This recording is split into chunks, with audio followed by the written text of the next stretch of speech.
Hello friend, good morning. स्वागत है आप सबका हमारे यूट्यूब चैनल लर्नर्स क्लासेस में। हम पढ़ रहे थे घटना चक्र पूर्वावलोकन हिस्ट्री 2023 सेक्शन को। इसके पहले जो है इसकी 3 क्लास हो चुकी है, ये आज उसकी चौथी क्लास है, जिसमें हमारा जो है टॉपिक रहेगा गवर्नर, गवर्नर जनरल और वायसराय। तो चलिए शुरू करते हैं। इससे पहले फ्रेंड्स आपसे रिक्वेस्ट है, यदि आप चैनल पर पहली बार हैं तो प्लीज़ चैनल को सब्सक्राइब कर लीजिएगा, वीडियो को लाइक कर दीजिएगा एंड शेयर करिए। जो भी आपके सजेशन उसे कमेंट बॉक्स में जरूर बताइएगा। और ये पीडीएफ चाहिए तो वीडियो के डिस्क्रिप्शन बॉक्स में टेलीग्राम का लिंक दे दिया गया, वहाँ पर जाकर टेलीग्राम ग्रुप ज्वाइन कर लीजिए। वीडियो के साथ में ही आपको इसकी पीडीएफ मिल जाएगी। चलिए देखते हैं गवर्नर, गवर्नर जनरल और वायसराय टॉपिक को। क्लाइव के समय में असैनिक तथा सैनिक दोनों सुधार हुए थे। रॉबर्ट क्लाइव जो थे तो इनके समय में ही असैनिक और सैनिक दोनों सुधार हुए। असैनिक सुधार तो ये सुधारों के अंतर्गत क्लाइव ने उपहार लेना तथा निजी व्यापार बंद करा दिया था। जो असैनिक सुधार हुए थे उनके अंतर्गत क्लाइव ने उपहार लेना और निजी व्यापार जो था इसको बंद करा दिया था। उसने आंतरिक कर देना अनिवार्य बना दिया था। और सैनिक सुधारों के अंतर्गत क्लाइव ने आज्ञा दी थी कि दोहरा भत्ता बंद कर दिया जाए। ये जो सैनिकों मतलब ये सैनिक सुधार हुए थे क्लाइव के शासन में, तो इसमें ये आज्ञा दी थी इसने कि दोहरा भत्ता जो है इसको बंद करा दिया जाए। और जनवरी 1766 ईस्वी से यह भत्ता केवल उन सैनिकों को ही मिलता था जो बंगाल तथा बिहार की सीमा पर कार्य करते थे। जनवरी 1766 ईस्वी के बाद में यह भत्ता केवल उन्हीं सैनिकों को मिला जो बंगाल और बिहार की सीमा से बाहर कार्य करते थे। और बंगाल तथा बिहार की सीमा के अंदर कार्य करने वाले सैनिकों को यह भत्ता बंद करा दिया गया। देखेंगे नेक्स्ट, आगे बात करेंगे यहाँ पर अपने प्रशासनिक सुधारों के अंतर्गत हेस्टिंग्स ने 1772 ईस्वी में कोर्ट ऑफ डायरेक्टर्स के अनुसार जो है ये 1772 ईस्वी में हेस्टिंग्स ने कोर्ट ऑफ डायरेक्टर्स के अनुसार जो है इसके आदेश अनुसार बंगाल में क्या द्वैत शासन की समाप्ति की घोषणा की और राजकीय कोषागार का स्थानांतरण कहाँ, मुर्शिदाबाद से कलकत्ता में कर दिया। ये जो राजकीय कोषागार था इसका स्थानांतरण कहाँ, मुर्शिदाबाद से कलकत्ता में कर दिया। और वारेन हेस्टिंग्स का विचार था कि समस्त भूमि शासक की है। वारेन हेस्टिंग्स ने ये विचार, उनका विचार ये था कि समस्त भूमि जो है शासक की है। और राजस्व सुधारों को ये व्यवस्थित करने के लिए उसने परीक्षण और अशुद्धि ट्रायल और एरर के नियम को अपनाया। फिर आता है रेगुलेटिंग एक्ट 1773। रेगुलेटिंग एक्ट 1773 के तहत ब्रिटिश संसद के द्वारा बंगाल में पहली बार कॉलेजिस्ट सरकार की व्यवस्था की गई। ये रेगुलेटिंग एक्ट जो कि 1773 ईस्वी में आया था, इसके अनुसार जो है ब्रिटिश संसद के द्वारा बंगाल में ये पहली बार कॉलेजिस्ट सरकार की व्यवस्था की गई। और इस सरकार में एक अध्यक्ष तथा 4 सदस्यों का प्रावधान किया गया। इसमें एक अध्यक्ष तथा 4 सदस्यों का प्रावधान किया गया। अध्यक्ष को गवर्नर जनरल का पद नाम दिया गया। पहले जो कि ये नाम मतलब केवल गवर्नर हुआ करता था, तो ये इस एक्ट के बाद जो है इसमें जो इसके अध्यक्ष थे उसको गवर्नर जनरल का पद नाम दिया गया। और वारेन हेस्टिंग्स जो कि 1774 ईस्वी में बंगाल का प्रथम गवर्नर जनरल नियुक्त हुआ। ये गवर्नर और गवर्नर जनरल को जो है मतलब याद रखिए कि कहाँ पर क्या लिखा हुआ है। गवर्नर, प्रथम गवर्नर की बात हो रही है, मतलब प्रथम गवर्नर की या प्रथम गवर्नर जनरल की। तो वारेन हेस्टिंग्स जो था तो ये 1774 ईस्वी में बंगाल का प्रथम गवर्नर जनरल बना था, ना कि गवर्नर जनरल नियुक्त हुआ था।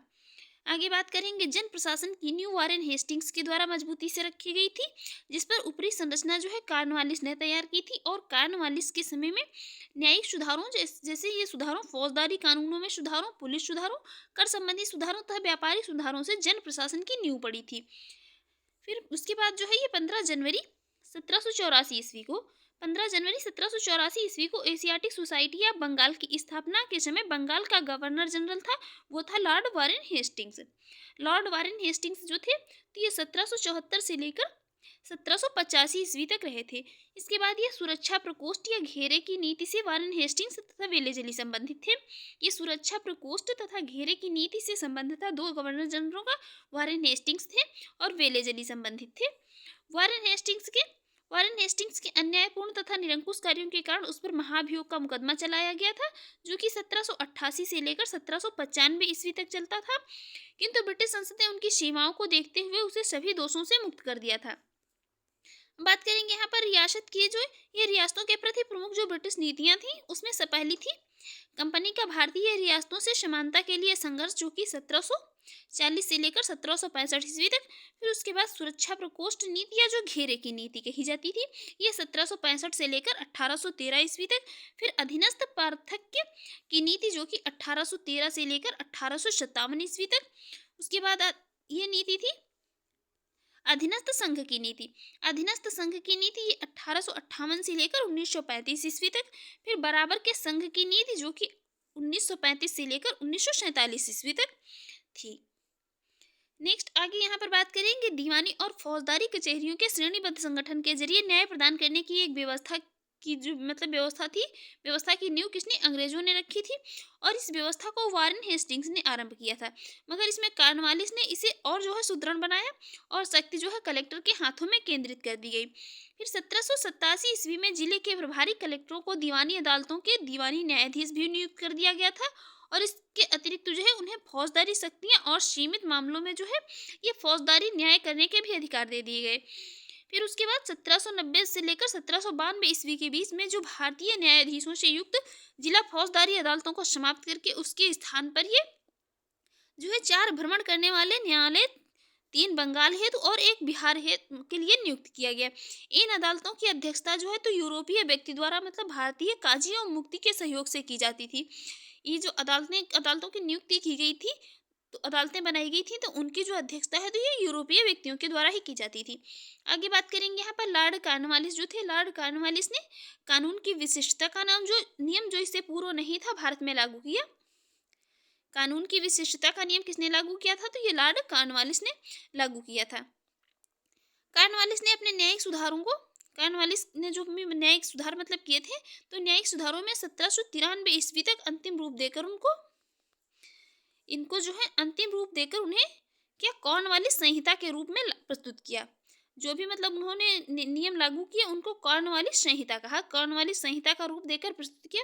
और यह सुधार जो थे तो ये प्रसिद्ध सिद्धांत शक्तियों से पृथक्करण पर आधारित थे। और इसके तहत उसने कर तथा न्याय प्रशासन को पृथक कर दिया और कलेक्टर की न्यायिक तथा ये फौजदारी शक्तियां ले ली गई और उसके पास केवल जो है मतलब केवल कौन सी कर संबंधी शक्तियां ही रह गईं। जो भी ये कलेक्टर की न्यायिक और फौजदारी शक्तियां थीं वो वापस ले ली गई और उनके पास केवल जो है ये कर शक्तियां ही रह गईं। आगे बात करेंगे यहाँ पर जिला दीवानी न्यायालयों में कार्य के लिए नए अधिकारियों की एक श्रेणी बनाई गई और जिला न्यायाधीशों को फौजदारी तथा पुलिस के कार्य भी दिए गए। भारत की प्रसंविधाबद्ध जो है सिविल सेवा या लोक सेवा का प्रारंभ किसने किया था, तो ये कॉर्नवालिस के द्वारा ही किया गया था। सिविल सेवा और लोक सेवा का प्रारंभ किया था किसने, लॉर्ड कॉर्नवालिस ने।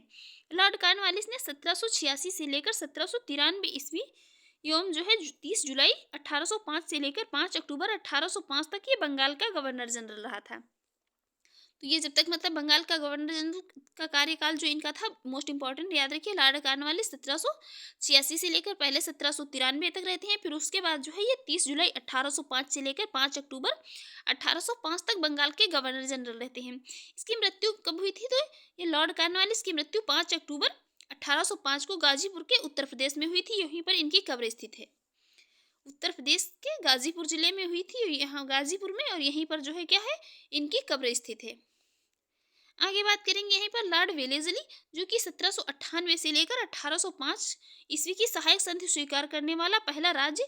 ये लॉर्ड वेलेस्ली की जो सहायक संधि थी इसको स्वीकार करने वाला पहला राज्य कौन था, हैदराबाद, जो कि 1798 ईस्वी में। और वसीन की संधि कब हुई थी, ये दिसंबर 1802 में पेशवा बाजीराव द्वितीय और अंग्रेजों के मध्य हुई थी। लॉर्ड वेलेस्ली की सहायक संधि को स्वीकार करने वाला पहला मराठा सरदार जो था तो पेशवा बाजीराव द्वितीय था। लॉर्ड वेलेस्ली की जो मतलब सहायक संधि इन्होंने अपनी शुरू की थी, तो इनकी संधि को स्वीकार करने वाला पहला मराठा सरदार जो था तो पेशवा बाजीराव द्वितीय था। और इस सहायक संधि के तहत बाजीराव द्वितीय ने अंग्रेजों की संरक्षता स्वीकार कर ली थी। और इस संधि जो की थी, इस संधि के अनुसार अंग्रेजों ने पेशवा को पूना में पुनः स्थापित करने के साथ जो है लगभग कितने 60,000 सैनिक पेशवा की रक्षा हेतु उसके राज्य में रखने का वादा किया था। और इसके बदले में पेशवा ने अंग्रेजों को 26 लाख रुपए वार्षिक आय वाले क्षेत्र प्रदान करने पर सहमति जताई थी। अब बात करेंगे यहाँ पर लॉर्ड वेलेस्ली की। लॉर्ड वेलेस्ली जो कि 1798 ईस्वी से लेकर 1805 ईस्वी तक रहता है। इसने भारतीय राज्यों को अंग्रेजी मतलब राजनीतिक परिधि में लाने के लिए जो है सहायक संधि प्रणाली का प्रयोग किया। जो भी भारतीय राज्य थे तो उनको मतलब अपनी अंग्रेजी राजनीति परिधि में लाने के लिए इसने सहायक संधि प्रणाली का प्रयोग किया और उसने सहायक संधि का आविष्कार नहीं किया था। लॉर्ड वेलेस्ली जो थे इन्होंने सहायक संधि का आविष्कार नहीं किया था। इस प्रणाली का अस्तित्व तो पहले से ही था तथा वह क्रमिक रूप से विकसित हुई थी बाद में। और संभवतः डुप्ले जो प्रथम यूरोपीय था, डुप्ले ये प्रथम यूरोपीय थे जिसने अपनी सेना किराए पर भारतीय राजाओं को दी थी। मतलब सेना जो है अंग्रेजों की थी और किराए पर उन्होंने जो है भारतीय राजाओं से किराया लिया और भारतीय राजाओं को अपनी सेना दी थी। अंग्रेजों ने भी यह प्रणाली अपनाई। प्रथम सहायक संधि 1765 ईस्वी में अवध से की गई। प्रथम सहायक संधि जो थी तो वो 1765 ईस्वी में किसी अवध से की गई थी और जब कंपनी ने निश्चित धन के बदले उसकी सीमाओं की रक्षा करने का वचन दिया। फिर लॉर्ड वेलेस्ली द्वारा विशिष्ट रूप से ये प्रवर्तित सहायक संधि को स्वीकार करने वाले राज्य जो थे, ये लॉर्ड वेलेस्ली की जो मतलब सहायक संधि थी इसको स्वीकार करने वाले राज्य थे जो हैदराबाद इसने 1798 ईस्वी से लेकर 1800 ईस्वी के बीच में स्वीकार किया। मैसूर इसने 1799 ईस्वी में, तंजौर ने अक्टूबर 1799 ईस्वी में, अवध ने नवंबर 1801 में, पेशवाओं ने दिसंबर 1802 में, बरार दिसंबर 1803 में, सिंधिया फरवरी 1804 में। उसके बाद ये फिर कुछ अन्य संधि मतलब अन्य क्षेत्रों के साथ भी संधियां होती हैं जिसमें जोधपुर, जयपुर, मच्छेरी, बूंदी और भरतपुर के साथ ये सभी जो है लॉर्ड वेलेस्ली की सहायक संधि को स्वीकार करने वाले राज्य थे। आगे बात करेंगे यहाँ पर अब लॉर्ड विलियम की। लॉर्ड विलियम बेंटिंक ने जुलाई 1828 ईस्वी में ये बंगाल के गवर्नर जनरल का कार्यभार संभालते हैं। लॉर्ड विलियम बेंटिंक जो थे तो इन्होंने जुलाई 1828 ईस्वी में बंगाल का गवर्नर जनरल का कार्य संभाला और इन्होंने सती प्रथा, बालिका शिशुवध जैसी सामाजिक कुरीतियों को समाप्त करने के लिए प्रभावकारी प्रयत्न किए। ये सामाजिक कुरीतियां मतलब बहुत ज़्यादा पहले प्रचलित थी। सती प्रथा, बालिका शिशुवध जैसी ये कुरीतियां जो थी बहुत प्रचलित थी, इनको जो है समाप्त करने का प्रयास किया लॉर्ड विलियम बेंटिंक ने। उसके बाद देश में ठगी प्रथा, कर शांति व्यवस्था स्थापित की गई। उसने कोर्ट ऑफ डायरेक्टर्स जो थे इसकी इच्छाओं के अनुसार भारतीय रियासतों के प्रति मतलब यथासंभव तटस्थता की नीति अपनाई और जयपुर में अव्यवस्था ने ऐसा उग्र रूप धारण कर लिया कि जो ब्रिटिश रेजिडेंट पर ही मतलब प्रहार कर दिया। परंतु इससे क्या हुआ, इस पर भी बेंटिंक ने हस्तक्षेप करना स्वीकार जो है मतलब इसको स्वीकार नहीं किया और इसी प्रकार जो है ये जोधपुर, बूंदी, कोटा तथा भोपाल में उसने हस्तक्षेप नहीं किया। यद्यपि फिर क्या हुआ, परंतु उसने जो है इस मतलब नीति का अनुसरण छोड़कर 1831 ईस्वी में मैसूर तथा 1834 ईस्वी में कहा ये कुर्ग एवं कछार की रियासतों को जो है अपने प्रदेश में मिला लिया क्योंकि वहां पर क्या था, बहुत अधिक अव्यवस्था थी। विलियम बेंटिक ने 1828 से लेकर 1835 ईस्वी के शासन में जो है 7 वर्षों में पुरानी जो भी निरंतर युद्धों तथा संयोजन की नीति को क्या है तिलांजलि दे दी। मतलब ये इन्होंने कोई मतलब ये युद्ध वगैरह नहीं किया। इसके बाद भारत के इतिहास में बेंटिक का नाम जो है विलियम बेंटिक का नाम सामाजिक तथा प्रशासनिक सुधारों के कारण जो है स्मरण किया जाता है। आगे बात करेंगे यहाँ पर फिर 1833 के चार्टर एक्ट के द्वारा भारतीय प्रशासन को पूर्णतया केंद्रीकृत करने का प्रयास किया गया और इस एक्ट के द्वारा बंगाल के गवर्नर जनरल को बंगाल के मतलब जो ये 1833 का चार्टर एक्ट था, इसके एक्ट के द्वारा क्या था, जो बंगाल के गवर्नर जनरल को भारत का गवर्नर जनरल कहा जाने लगा। पहले जो ये मतलब बंगाल का गवर्नर जनरल होता था, इस एक्ट के तहत क्या किया गया, ये इसको संपूर्ण मतलब भारत का गवर्नर जनरल बना दिया गया। 1834 ईस्वी में लॉर्ड विलियम बेंटिक को भारत का प्रथम गवर्नर जनरल बनाया गया। भारत के प्रथम गवर्नर जनरल बनने वाले कौन थे, तो वो लॉर्ड विलियम बेंटिक ही थे। लॉर्ड विलियम बेंटिक ने कैप्टन स्लीमैन को ठगों के विरुद्ध कार्यवाही करने के लिए जो भी मतलब इनको नियुक्त किया। किसको, कैप्टन स्लीमैन को। उसने लगभग जो है कितने 1500 ठगों को बंदी बना लिया और अनेक ठगों को फांसी दे दी गई। जो शेष बचे थे उनको क्या किया गया, उनको आजीवन निर्वासित कर दिया गया। और फिर 1837 ईस्वी के पश्चात जो संगठित रूप से क्या हुआ, ठगों का अंत हो गया। किसके द्वारा, कैप्टन स्लीमैन के द्वारा। आगे बात करेंगे यहाँ पर फिर 1789 ईस्वी की घोषणा के द्वारा बंगाल से दासों का निर्यात बंद कर दिया गया। ये मतलब जो पहले दासों का निर्यात होता था बंगाल से। फिर 1811 ईस्वी में एवं 1823 ईस्वी में दासों के संबंध में कानून बनाए गए और 1833 ईस्वी के चार्टर एक्ट में दासता को समाप्त करने के गवर्नर से कानून बनाने को कहा गया। जो ये 1833 का चार्टर एक्ट आया तो इसमें जो है दास्ता से संबंधित दास्ता को समाप्त करने के लिए कानून बनाने की बात की गई गवर्नर से। फिर 1843 ईस्वी में समस्त ब्रिटिश साम्राज्य को जो है ये जो 1833 ईस्वी में समस्त जो ब्रिटिश भारत था इसको दास्ता से क्या अवैध मतलब घोषित कर दिया गया। और 1860 ईस्वी में भारतीय दंड संहिता के अंतर्गत 1860 ईस्वी में भारतीय दंड संहिता के अंतर्गत क्या है दास्ता को अपराध घोषित कर दिया गया। अब आगे बात करेंगे यहाँ पर आंग्ल नेपाल युद्ध की। अब देखेंगे आंग्ल नेपाल युद्ध। आंग्ल नेपाल युद्ध हुआ था 1814 से लेकर 1816 ईस्वी में। लॉर्ड हेस्टिंग्स के गवर्नर जनरल काल में 1813 से लेकर 23 काल में हुआ, मतलब 1813 से लेकर 1823 तक इनका ये जो लॉर्ड हेस्टिंग्स थे इनका कार्यकाल रहा था, जो कि सुगौली की संधि से समाप्त हुआ था। प्रथम आंग्ल नेपाल युद्ध जो था तो ये कहाँ से सुगौली की संधि से समाप्त हुआ था। और सुगौली की संधि 2 दिसंबर 1815 को लेखबद्ध हुई थी, जिसे 4 मार्च 1816 को अनुमोदित किया गया था। 1854 ईस्वी में स्लीमैन के स्थान पर जेम्स आउट्रम को अवध का ब्रिटिश रेजिडेंट बनाया जाता है, जिसने कहा कि अवध का प्रशासन बहुत दूषित है तथा जनता की मतलब अवस्था बहुत शोचनीय है। जनता की उसने कहा कि अवध का मतलब जो प्रशासन है ये बहुत यहाँ पर जो है मतलब अच्छी दशा में नहीं है, और जनता की जो मतलब दशा है वो भी बहुत शोचनीय है। आउट्रम की रिपोर्ट को ही ये फरवरी 1856 ईस्वी में अवध का जो मतलब अधिग्रहण कर लिया गया था, अवध के अधिग्रहण का आधार बनाया गया था। और लॉर्ड डलहौजी ने 1848 से लेकर 1856 ईस्वी ने जो अवध के नवाब वाजिद अली शाह पर कुशासन का आरोप लगा करके कब 13 फरवरी 1856 को उसका अंग्रेजी राज्य में विलय कर लिया था। ये कुशासन का आरोप लगाया, ये मतलब अवध को जो है कुशासन का आरोप लगा करके 13 फरवरी 1856 को अंग्रेजी राज्य में विलय कर लिया जाता है। फिर अवध के अतिरिक्त डलहौजी के व्यवगत सिद्धांत के अंतर्गत विलय में जो भी मतलब प्रदेश विलय किए गए थे उनमें सतारा को 1848 ईस्वी में, ये मतलब बहुत इंपॉर्टेंट है, बहुत पूछा जाता है। तो सतारा कब 1848 ईस्वी में, जैतपुर एवं संभलपुरी 1849 ईस्वी में, बघाट 1850 ईस्वी में, उदयपुर 1852 ईस्वी में, और झांसी 1854 ईस्वी में, नागपुर 1854 ईस्वी में, फिर उसके बाद करौली 1855 ईस्वी में ये सभी जो है विलय कर लिए जाते हैं व्यवगत सिद्धांत के अंतर्गत, डलहौजी के व्यवगत सिद्धांत के अंतर्गत। यहाँ पर जो कोर्ट ऑफ डायरेक्टर्स ने क्या किया, करौली के व्यवगत प्रस्ताव को अस्वीकार कर दिया था। ये करौली का व्यवगत मतलब करौली को जो ये 1855 ईस्वी में व्यवगत सिद्धांत के अंतर्गत जो है मतलब इसको विलय करना चाहा, तो ये कोर्ट ऑफ डायरेक्टर्स ने करौली के व्यवगत सिद्धांत को जो था इसको अस्वीकार कर दिया था। आगे बात करेंगे भारत में जो रेल निर्माण की दिशा में प्रथम प्रयास किसने किए थे, तो ब्रिटिश गवर्नर लॉर्ड डलहौजी द्वारा किए गए थे। और प्रथम रेलवे लाइन जो है 1853 में बम्बई से थाने के बीच, बम्बई से थाने कहाँ पर महाराष्ट्र के बीच जो है डलहौजी के समय में बिछाई गई थी। और रेल यात्रा का प्रारंभ जो है तो ये ग्रेट इंडियन पेनिनसुलर रेलवे द्वारा किया गया था। भारत में रेलवे के विकास का मुख्य उद्देश्य जो था तो ये कच्चे माल को देश के आंतरिक भागों से बंदरगाहों तक ले जाना था। इसका दूसरा उद्देश्य सेना को दूर दराज के क्षेत्रों में पहुंचाना था।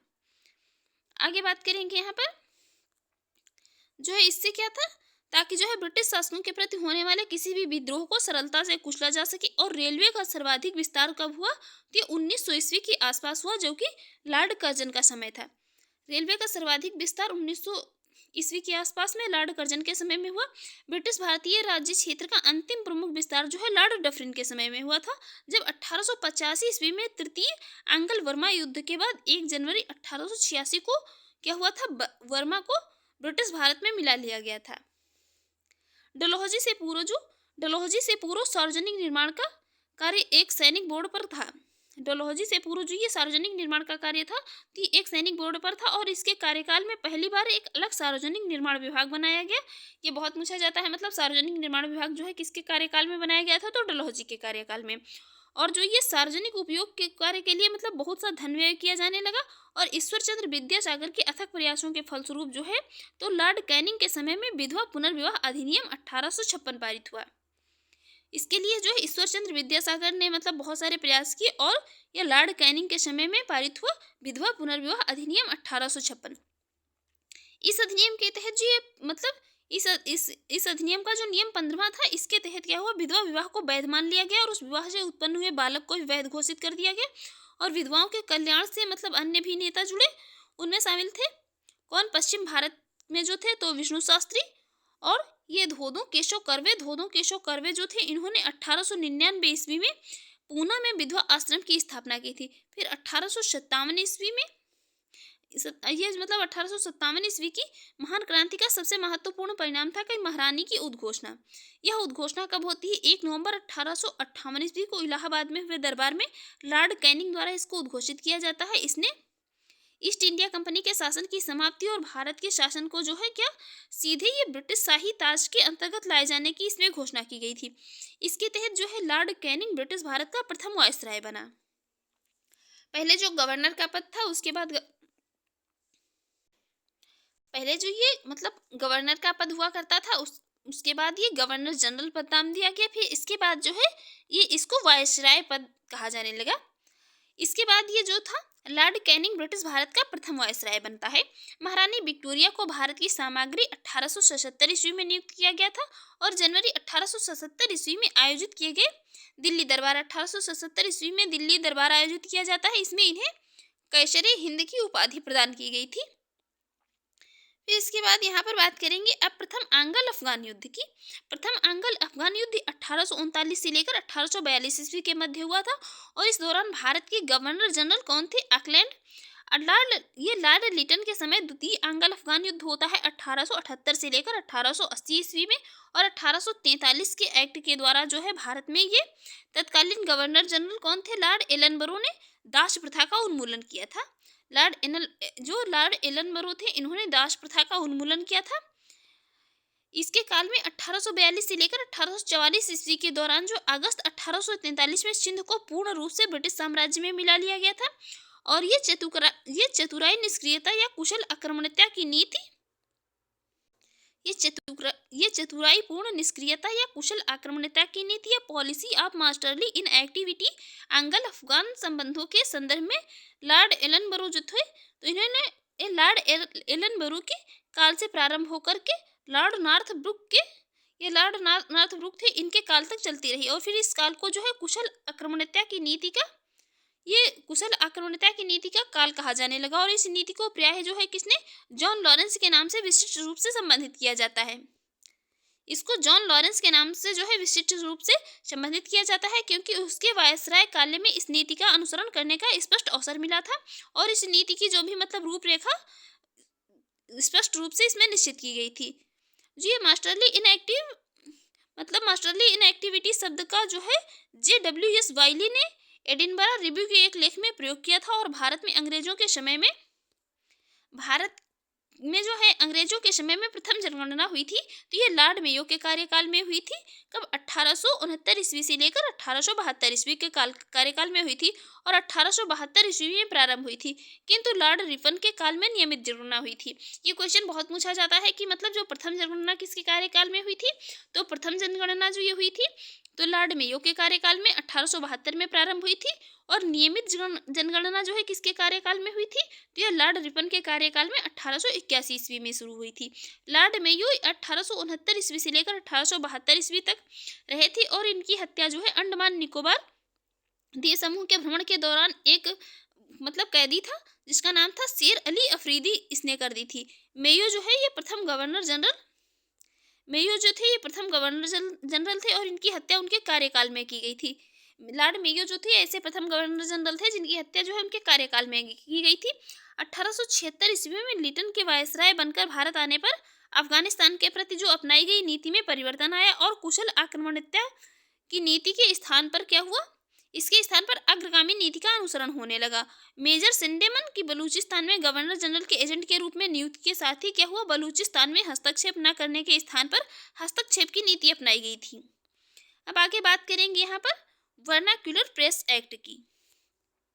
वर्नाक्युलर प्रेस एक्ट या भारतीय भाषा समाचार पत्र अधिनियम ये आता है 1878 ईस्वी में लॉर्ड लिटन के काल में पारित किया जाता है। वर्नाकुलर प्रेस एक्ट भारतीय भाषा समाचार पत्र अधिनियम 1878 में लॉर्ड लिटन के कार्यकाल में पारित किया जाता है और इस नियम को मुंह बंद करने वाला अधिनियम कहा जाता है।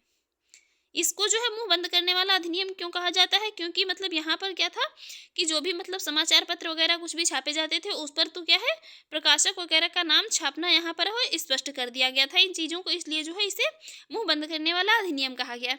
आगे बात करेंगे अर्स्किन पेरी।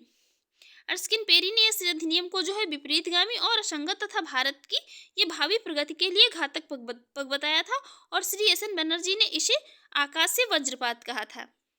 आगे बात करेंगे यहाँ पर सर पीसी एल्बर्ट की। सर पीसी एल्बर्ट वायसराय की परिषद के ये वायसराय की परिषद जो थी इसके विधि सदस्य थे, और इन्होंने 2 फरवरी 1883 को विधान परिषद में एक विधेयक प्रस्तुत किया था जिसे एल्बर्ट बिल की संज्ञा दी जाती है। 2 फरवरी 1883 ईस्वी को विधान परिषद में एक इन्होंने विधेयक प्रस्तुत किया था, उसे ही एल्बर्ट बिल कहा जाता है। इस विधेयक का उद्देश्य था कि जाति भेद पर आधारित सभी न्यायिक अयोग्यताएं जो है तुरंत समाप्त कर दी जाएं और भारतीय तथा यूरोपीय न्यायाधीशों की शक्तियां समान कर दी जाएं। मतलब पहले यहाँ क्या होता था कि यदि कोई भी मतलब यदि यूरोपीय मुकदमा है तो उसकी सुनवाई जो है तो कोई भारतीय न्यायाधीश नहीं कर सकता था, भारतीय जज नहीं कर सकता था। तो इसलिए जो है इन्होंने मतलब ये बिल प्रस्तुत किया। जैसे ही यह विधेयक प्रस्तुत किया गया था एक बाउंडर खड़ा हो गया था और यूरोपीय लोगों ने इससे जो है अपने विशेषाधिकारों पर क्या कुठाराघात बताया था। फिर आते हैं कौन, लॉर्ड रिपन। लॉर्ड रिपन को जो है ब्रिटिश भारत के वायसराय में सबसे अधिक उदारवादी माना जाता है। उन्होंने 100 या उससे अधिक कार्यरत मजदूरों वाली फैक्ट्रियों में काम करने वाली महिलाओं तथा बच्चों के संबंध में जो है कुछ उदारवादी नियम बनाए थे, जिन्हें प्रथम फैक्ट्री अधिनियम 1881 के नाम से जाना जाता है। प्रथम फैक्ट्री अधिनियम कब आया था? 1881 में आया था। मोस्ट इंपॉर्टेंट है, ये मैचिंग में बहुत बार पूछ लिया जाता है कि प्रथम फैक्ट्री अधिनियम कब आया? 1881 में आया था। इस अधिनियम के तहत जो था तो 7 वर्ष से कम उम्र के बच्चों को फैक्ट्रियों में काम करने पर रोक लगा दी गई थी, और 7 से 12 वर्ष के बच्चों को मतलब इनके कार्य में जो था तो क्या प्रतिदिन कार्य इनको 9 घंटे तथा इन्हें महीने में 4 छुट्टी देने का प्रावधान किया गया। और दूसरा फैक्ट्री अधिनियम आया था 1891 ईस्वी में। पहला 1881 ईस्वी में, दूसरा आता है 1891 ईस्वी में। इसमें जो थे क्या था, सभी मजदूरों के लिए साप्ताहिक छुट्टी की व्यवस्था की गई थी, और जो है ये लॉर्ड मेयो के समय में सृजित स्थानीय शासन को वास्तविक स्थानीय शासन बनाने के लिए लॉर्ड लिपन ने उन्हें आवश्यक नियम प्रदान किए थे। इस कारण जो क्या था, इस कार्य के कारण लॉर्ड रिपन को जो है आधुनिक भारत में स्थानीय शासन का जनक माना जाता है। ये क्वेश्चन बहुत बार पूछा जाता है, आधुनिक भारत में स्थानीय शासन का जनक किसे कहा जाता है?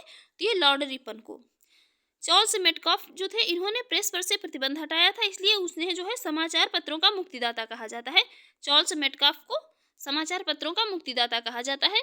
आगे यहाँ पर बात करेंगे भारत में पुरातत्व सर्वेक्षण संबंधी प्रयास। ये कब? 1784 ईस्वी में कलकत्ता में विलियम्स जोन्स द्वारा जो है ये एशियाटिक सोसाइटी की स्थापना के साथ प्रारंभ हुए थे, और 1861 ईस्वी में लॉर्ड कैनिंग द्वारा अलेक्जेंडर कनिंघम को पुरातात्विक सर्वेक्षक नियुक्त किया जाता है, और 1871 ईस्वी में पुरातात्विक सर्वेक्षण को सरकार से अलग विभाग बना लिया जाता है। पहले मतलब ये सरकार के ही अंतर्गत एक विभाग था, और फिर 1871 ईस्वी में जो पुरातात्विक सर्वेक्षण होता है इसको सरकार से अलग विभाग बना लिया जाता है।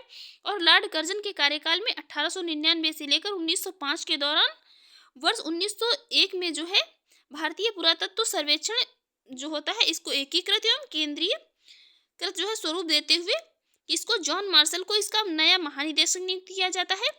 और फिर ये प्राचीन स्मारक संरक्षण अधिनियम आता है 1904 के द्वारा। लॉर्ड कर्जन ने भारत में पहली बार ऐतिहासिक इमारतों की सुरक्षा एवं मरम्मत की ओर ध्यान दिया होता है।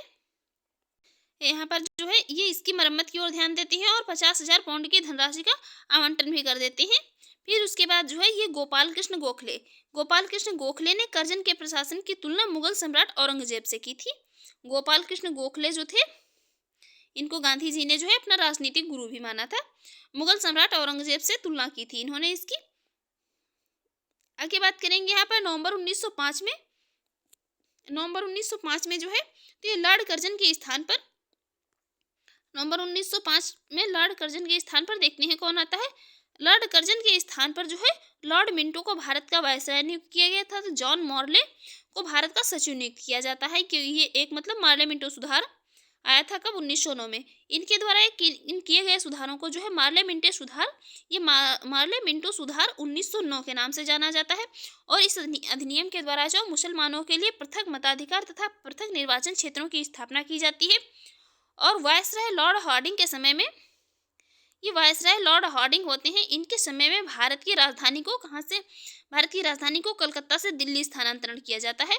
और वायसराय लॉर्ड हार्डिंग ने 1911 ईस्वी में जॉर्ज पंचम एवं महारानी मैरी को भारत बुलाया तथा दिल्ली में भव्य दरबार का आयोजन किया, जिसे दिल्ली दरबार तृतीय के नाम से जाना जाता है। और इसी दरबार में बंगाल विभाजन को रद्द कर दिया गया था तथा राजधानी के स्थानांतरण की घोषणा की गई थी। अब हम यहाँ पर देखेंगे क्वेश्चन को। ये टॉपिक मतलब बहुत बड़ा है, इसलिए इसको जो है वीडियो इसकी 2 पार्ट में रखनी पड़ेगी। देखते हैं पहला क्वेश्चन। पहला क्वेश्चन है, रॉबर्ट क्लाइव बंगाल के प्रथम गवर्नर जनरल थे। पहला स्टेटमेंट है, यदि रॉबर्ट क्लाइव बंगाल के प्रथम गवर्नर जनरल थे तो लॉर्ड विलियम बेंटिक जो है कौन थे। नेक्स्ट है, विलियम बेंटिक भारत के प्रथम गवर्नर जनरल थे। विलियम बेंटिक कौन थे, ये भारत के प्रथम गवर्नर जनरल थे। राइट आंसर हो जाएगा ऑप्शन बी। देख लेते हैं इसकी एक्सप्लेन। वारेन हेस्टिंग्स को 1784 ईस्वी में बंगाल का प्रथम गवर्नर जनरल नियुक्त किया गया था और 1834 ईस्वी में लॉर्ड विलियम बेंटिक को भारत का प्रथम गवर्नर जनरल नियुक्त किया गया था। ये कौन थे, तो यहाँ पर जो ये वारेन हेस्टिंग्स थे, ये 1774 ईस्वी में इनको बंगाल का प्रथम गवर्नर जनरल नियुक्त किया गया था, ना कि भारत का। यहाँ पर बात की जा रही है किसकी, कि रॉबर्ट क्लाइव को बंगाल का प्रथम गवर्नर जनरल नियुक्त किया गया था। तो इनको जो है, ये रॉबर्ट क्लाइव जो थे ये बंगाल के भी प्रथम गवर्नर जनरल नहीं थे, बाकी विलियम बेंटिक जो है ये भारत के प्रथम गवर्नर जनरल तो थे ही। बंगाल के जो प्रथम गवर्नर जनरल थे वो थे वारेन हेस्टिंग्स। फिर 1834 में लॉर्ड विलियम बेंटिक को भारत का प्रथम गवर्नर जनरल बनाया जाता है और रॉबर्ट क्लाइव बंगाल का गवर्नर जनरल नियुक्त किया गया, जो इस पद पर 1758 से लेकर 1760 ईस्वी तक तथा फिर 1765 से लेकर 1767 ईस्वी की अवधि तक बना रहता है। नेक्स्ट क्वेश्चन, भारत के प्रथम गवर्नर जनरल थे। भारत के प्रथम गवर्नर जनरल कौन थे, वो थे लॉर्ड विलियम बेंटिक। नेक्स्ट है, भारत का प्रथम गवर्नर जनरल कौन था। यहाँ पर क्वेश्चन में ये बहुत ध्यान रखना है कि भारत के प्रथम गवर्नर जनरल की बात कर रहा है या बंगाल के प्रथम गवर्नर जनरल की। तो वो कौन थे, भारत के प्रथम गवर्नर जनरल थे लॉर्ड विलियम बेंटिक। देखेंगे नेक्स्ट निम्नलिखित घटनाओं पर विचार कीजिए। 4 घटनाएं यहाँ पर दी हैं, ऑप्शन यहाँ पर जो है 4 घटनाएं दी हैं, इनका सही अरेंजमेंट बताना है यहाँ पर कूट की सहायता से। यहाँ पर देखती हैं, सबसे पहले होता है बक्सर का युद्ध। बक्सर का युद्ध होता है 22 अक्टूबर 1764 को। फिर उसके बाद क्लाइव का पुनः भारत आगमन होता है 3 मई 1765 को। फिर इलाहाबाद की संधि होती है अगस्त 1765 में।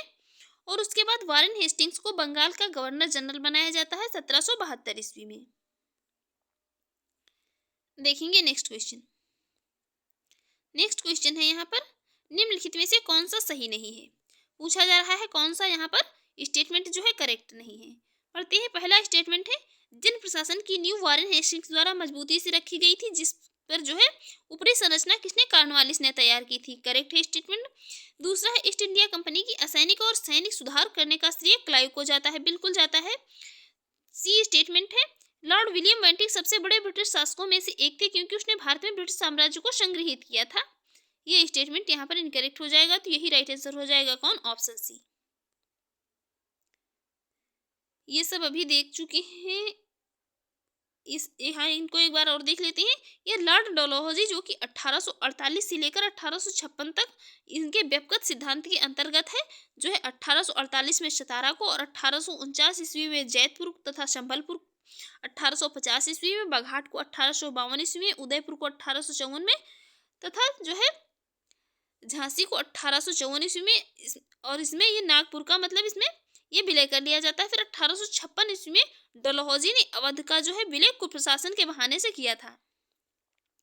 ये मतलब डेट सभी मोस्ट इम्पॉर्टेंट है, इसलिए इनको जो है एकदम एग्जैक्ट डेट याद रखिए। 1848 में सतारा का, 1849 में जैतपुर तथा संभलपुर का, या जैतपुर तथा संभलपुर का 1849 में ही विलय कर लिया जाता है और 1850 में बघाट का कर लिया जाता है। फिर 1852 ईस्वी में जो है ये उदयपुर का और 1854 ईस्वी में झांसी का विलय कर लिया जाता है और 1854 ईस्वी में ही नागपुर का विलय किया जाता है। फिर 1856 में जो है डलहौजी ने अवध पर क्या किया, कुप्रशासन का आरोप लगाकर इसे भी अपने राज्य में मिला लेता है। देखेंगे नेक्स्ट क्वेश्चन। नेक्स्ट क्वेश्चन है यहाँ पर, नेक्स्ट क्वेश्चन है भारत में ब्रिटिश साम्राज्य का संस्थापक कौन था? ब्रिटिश साम्राज्य का संस्थापक था कौन? Lord Clive. देख लेते हैं इसकी एक्सप्लेन। भारत में ब्रिटिश साम्राज्य का संस्थापक लॉर्ड क्लाइव को माना जाता है। 23 जून 1757 को हुए प्लासी की लड़ाई में विजेता अंग्रेजी सेना का नेतृत्व करता लॉर्ड क्लाइव था। इसी युद्ध के उपरांत बंगाल में ब्रिटिश साम्राज्य की नींव पड़ी थी। नेक्स्ट क्वेश्चन, अंग्रेजों के विरुद्ध जो है बनारस विद्रोह का नेतृत्व किसने किया था? बनारस विद्रोह का नेतृत्व किया था किसने? राजा चेत सिंह ने। देख लेते हैं इसकी एक्सप्लेन। बनारस विद्रोह राजा चेत सिंह द्वारा 1781 ईस्वी में किया गया। इस विद्रोह में तत्कालीन गवर्नर जनरल वारेन हेस्टिंग्स ने अपने सैनिकों के साथ भागकर कहां पर? चुनार के किले में शरण ली थी। नेक्स्ट, कलकत्ता में एशियाटिक सोसाइटी की स्थापना के समय बंगाल का गवर्नर जनरल कौन था?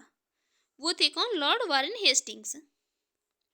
15 जनवरी 1784 को एशियाटिक सोसाइटी ये सोसाइटी की स्थापना की जाती है। इस समय बंगाल के जो गवर्नर जनरल थे वो थे लॉर्ड वारेन हेस्टिंग्स, जो कि 1774 से लेकर 1785 ईस्वी तक रहते हैं।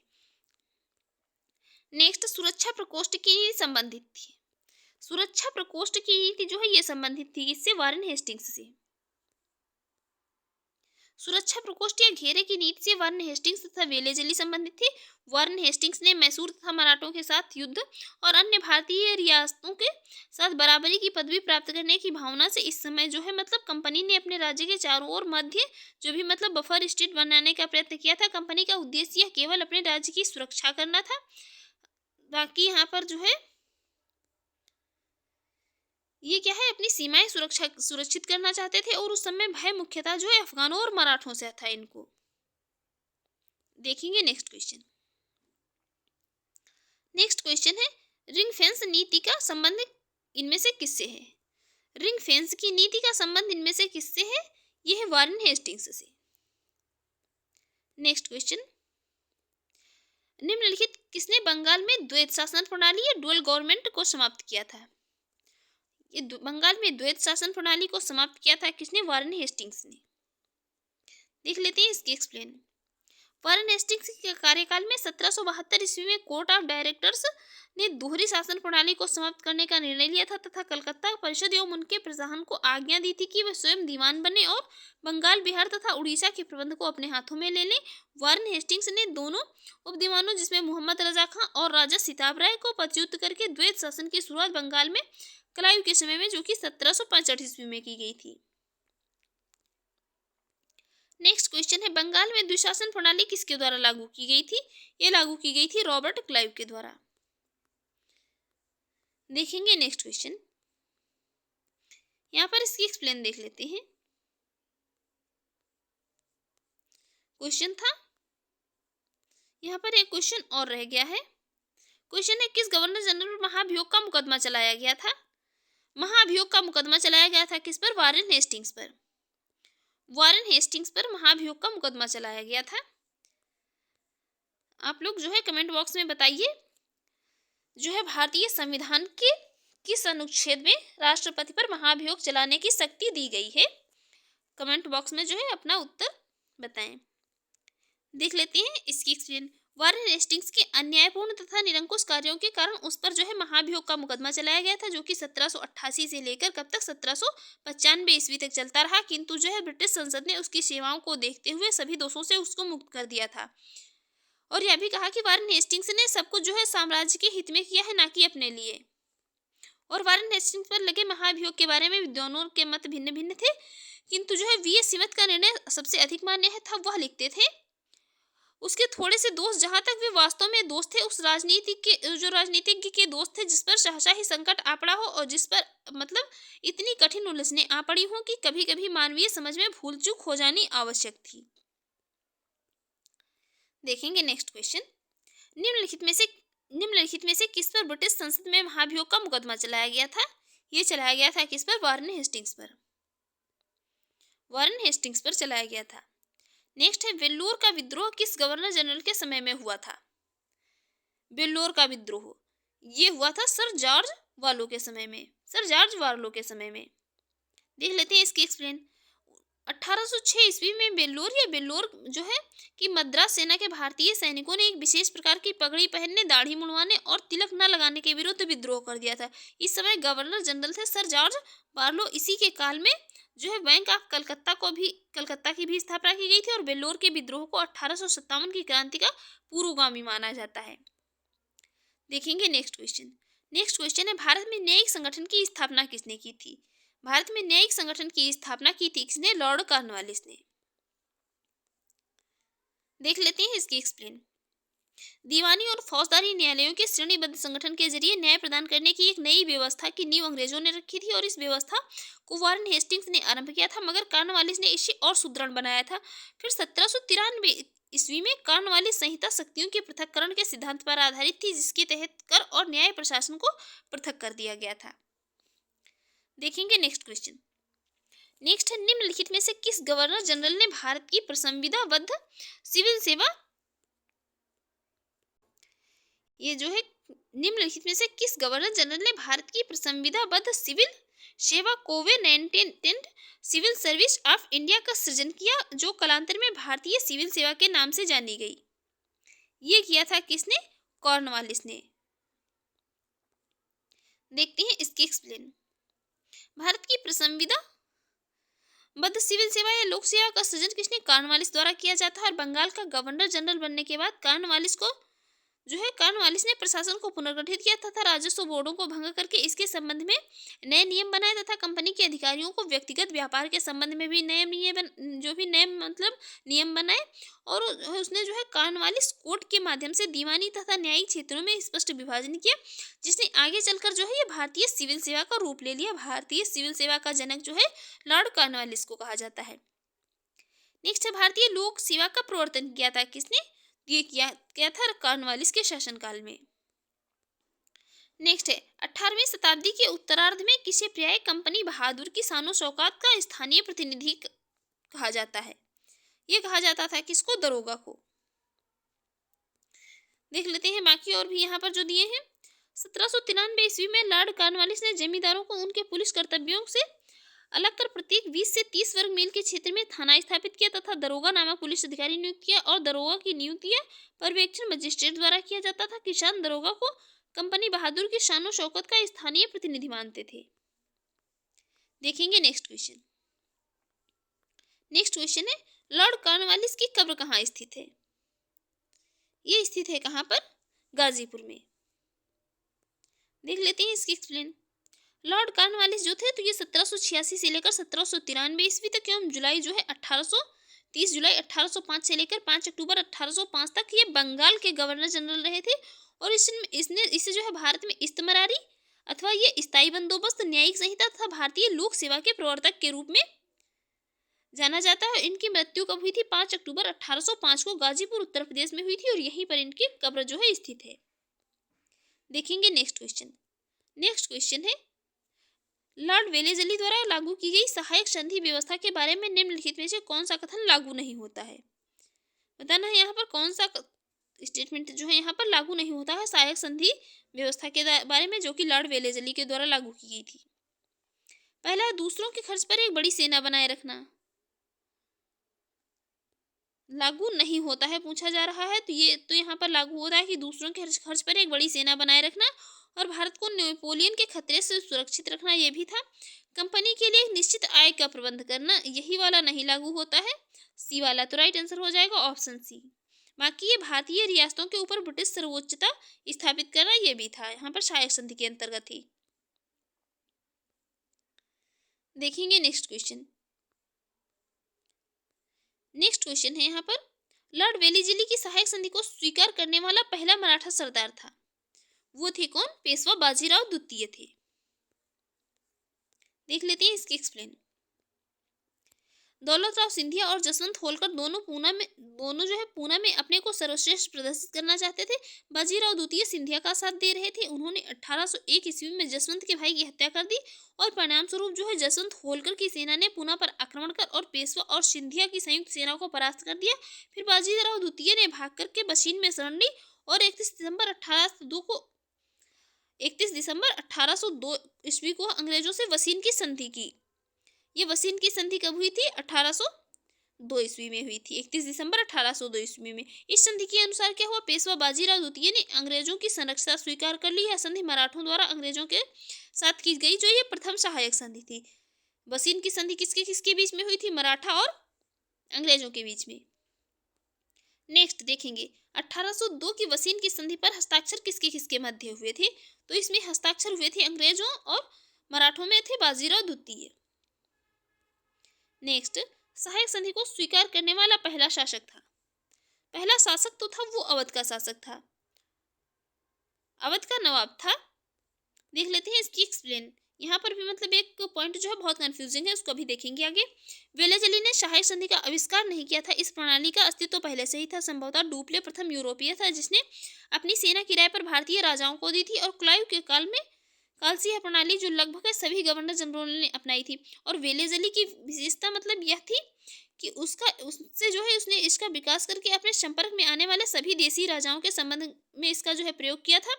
और प्रथम सहायक संधि जो है, ये प्रथम सहायक संधि 1765 ईस्वी में अवध से की गई थी, जबकि कंपनी ने निश्चित धन के बदले अपनी सीमाओं की रक्षा करने का वचन दिया था।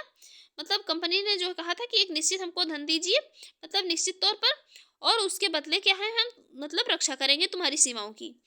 तो यह उसके मतलब धन के बदले उसकी सीमाओं की रक्षा करने का वचन दिया गया था। अवध ने एक अंग्रेज रेजिडेंट को लखनऊ में रखना स्वीकार किया था। और यहीं पर बात यह है कि वेलेजली की सहायक संधि को स्वीकार करने वाले प्रथम राज्य के बारे में पूछा जाए तो उत्तर हैदराबाद होगा। यहाँ पर यह भी मतलब क्वेश्चन बहुत पूछा जाता है। यदि पूछा जाए कि वेलेजली की सहायक संधि को स्वीकार करने वाला पहला शासक कौन था, तो शासक तो होगा अवध का नवाब। और यदि राज्य की बात की जाए कि राज्य कौन सा होगा ये वेलेजली की सहायक संधि को स्वीकार करने वाला, तो राज्य जो है वो होगा हैदराबाद। तो ये याद रखिए, ध्यान रखिए। नेक्स्ट, सहायक संधि को किसके काल में क्रियान्वित किया गया? ये किया गया था लॉर्ड वेलेजली के कार्यकाल में। नेक्स्ट, निम्न में से सहायक संधि स्वीकार नहीं की थी। सहायक संधि को जो है स्वीकार नहीं किया था किसने? देखते हैं यहाँ पर लॉर्ड वेलेजली, जो कि 1798 से लेकर 1805 ईस्वी ने सभी भारतीय राज्यों को क्या है अंग्रेजी राजनीतिक परिधि में लाने के लिए सहायक संधि प्रणाली का प्रयोग किया था। और मतलब जिन राजाओं या राज्यों ने वेलेजली के सहायक संधि को स्वीकार किया था वे थे हैदराबाद, जो कि 1798 से लेकर 1800 ईस्वी में, मैसूर 1799 ईस्वी में, तंजौर 1799 ईस्वी में, अवध 1801 ईस्वी में, पेशवा 1802 में, बरार के भोसले 1803 ईस्वी में, सिंधिया 1804 में, इंदौर के होलकर 6 जनवरी 1818 को, फिर जोधपुर, जयपुर, मच्छेरी, बूंदी तथा भरतपुर ने, इन सब ने जो है ये वेलेजली की सहायक संधि प्रणाली को स्वीकार किया था। देखेंगे नेक्स्ट क्वेश्चन है सहायक संधि व्यवस्था को स्वीकार करने वाले प्रथम भारतीय देसी शासक कौन थे? वो थे कौन? हैदराबाद के निजाम थे। कौन थे? हैदराबाद के निजाम थे। नेक्स्ट है निम्नलिखित पर विचार कीजिए जिन्होंने लॉर्ड वेलेजली के साथ सहायक संधि की थी और उनके द्वारा किए गए जो है संधियों का सही अरेंजमेंट यहाँ पर बताना है। तो सही अरेंजमेंट हम तभी बता सकते हैं जब हमें जो है इसकी एग्जैक्ट डेट याद हो सबकी। तो सबसे पहले की थी किसने? हैदराबाद ने, फिर उसके बाद मैसूर हो करता है, फिर उसके बाद और सबसे लास्ट में कौन करते हैं? सिंधिया। नेक्स्ट, भारतीय राज्यों पर अंग्रेजी प्रभुत्व स्थापित करने के लिए किसने प्रशासन में सहायक संधि प्रणाली का सूत्रपात किया था? ये किया था किसने? लॉर्ड वेलेजली ने। देखेंगे नेक्स्ट क्वेश्चन है यहाँ पर ईस्ट इंडिया कंपनी का राजदूत राज्यों से सहायक संधि करने का मुख्य उद्देश्य क्या था? इनका मुख्य उद्देश्य जो था मतलब ये राजपूतों से सहायक संधि करने का, अंग्रेजों की प्रभुसत्ता स्थापित करना। बाकी यहाँ पर इनका लूटपाट वगैरह करना कुछ काम नहीं था, अंग्रेजों की ये प्रभुसत्ता स्थापित करना चाहते थे। नेक्स्ट क्वेश्चन यहाँ पर देखेंगे निम्नलिखित में से कौन सा एक सुमेलित नहीं है? बक्सर का युद्ध हुआ था 1764 ईस्वी में। बाकी ये सहायक संधि जो है ये 1863 ईस्वी में नहीं हुई थी। बाकी भारत में ईस्ट इंडिया कंपनी का एकाधिकार होता है 1833 ईस्वी में, जब चार्टर एक्ट आते हैं। ब्रिटिश नागरिकों जो है ब्रिटिश नागरिकों एवं कंपनियों के लिए भारत में व्यापार खोला गया था। कब? 1813 के चार्टर एक्ट के द्वारा। देख लेते हैं इसकी एक्सप्लेन। भारत में अंग्रेजी सत्ता की श्रेष्ठता स्थापित करने तथा फ्रांसीसियों के भय को समाप्त करने के उद्देश्य से वेलेजली ने सहायक संधि प्रणाली को कब 1798 ईस्वी में प्रारंभ किया था। और इनको इसको जो है स्वीकार करने वाले राज्य थे हैदराबाद 1798 में, प्रथम बक्सर का युद्ध हुआ था 1764 ईस्वी में, ईस्ट इंडिया कंपनी का एकाधिकार हुआ था 1833 में। 1833 के अधिनियमों से पूर्णतया इसको जो है समाप्त घोषित कर दिया गया था। ब्रिटिश नागरिकों तथा कंपनियों के लिए भारत में व्यापार का खोला जाना ये 1813 में हुआ था। देखेंगे नेक्स्ट क्वेश्चन। नेक्स्ट क्वेश्चन है, उस समय जब नेपोलियन की शक्ति के सामने यूरोप में साम्राज्य धराशायी हो रहे थे, नीचे लिखे गवर्नर जनरलों में से किस एक ने भारत में ब्रिटिश पताका लहराई थी। ये लहराई थी किसने? लॉर्ड वेलेजली ने। लॉर्ड वेलेजली ने। देख लेते हैं इसकी एक्सप्लेन। लॉर्ड वेलेजली ने भारत की ओर से 1797 ईस्वी में मतलब भारत की ओर जो है प्रस्थान करता है लॉर्ड वेलेजली, जो कि अंग्रेज इतिहास में क्या है संभवतः सबसे अंधकारमय समय था और फ्रांस के विरुद्ध यूरोपीय शक्तियों का बना हुआ मोर्चा जो है छिन्न भिन्न हो चुका था और नेपोलियन मिस्र तथा सीरिया को विजित कर चुका था तथा गंभीरता पूर्वक जो है भारत पर आक्रमण करने की सोच रहा था। कौन? नेपोलियन। ऐसी परिस्थिति में वेलेजली ने भारत में सहायक संधि प्रणाली का प्रयोग किया, जिससे अंग्रेजी सत्ता की श्रेष्ठता स्थापित हो गई और नेपोलियन का जो भय था वो भी टल गया। देखेंगे next question. Next question, angle Nepal युद्ध किसके शासनकाल में हुए थे? आंगल नेपाल युद्ध शासनकाल में हुए थे किसके? लॉर्ड हेस्टिंग्स के। देख लेते हैं इसकी एक्सप्लेन। आंगल नेपाल युद्ध 1814 से लेकर 1816 में लॉर्ड हेस्टिंग्स गवर्नर जनरल थे, इनके समय में हुआ था। 1813 से लेकर 1813 से लेकर 1823 ईस्वी के मतलब ये रहा था ईस्वी तक जनरल गवर्नर जनरल, जो कि 1815 में सुगौली की संधि के साथ समाप्त हुआ था। अंगल नेपाल युद्ध जो है ये सुगौली की संधि 1815 ईस्वी में हुई थी, इसी समय समाप्त हुआ था। और सुगौली की संधि 2 दिसंबर 1815 को लेखबद्ध हुई थी, जिसका अनुमोदन कब? 4 मार्च 1816 को किया गया था। देखेंगे नेक्स्ट। सुगौली की संधि हुई थी, ये कब हुई थी? 1815 में। नेक्स्ट है, यहाँ पर बताना है कौन सा सही सुमेलित नहीं है। एक तरफ जो है क्या ये गवर्नर जनरल दिए हैं, एक तरफ जो है दिए हैं किसके समय में कौन सी घटना हुई थी। तो हेक्टर मुनरो के समय में हुआ था बक्सर का युद्ध, फिर लॉर्ड हेस्टिंग्स के समय में होता है आंगल नेपाल युद्ध, फिर लॉर्ड वेलेजली के समय में होता है चतुर्थ आंगल मैसूर युद्ध, और ये तृतीय आंगल मराठा युद्ध जो है तो ये लॉर्ड कॉर्नवालिस के समय में थोड़ा ही हुआ था। देख लेते हैं इसकी एक्सप्लेन।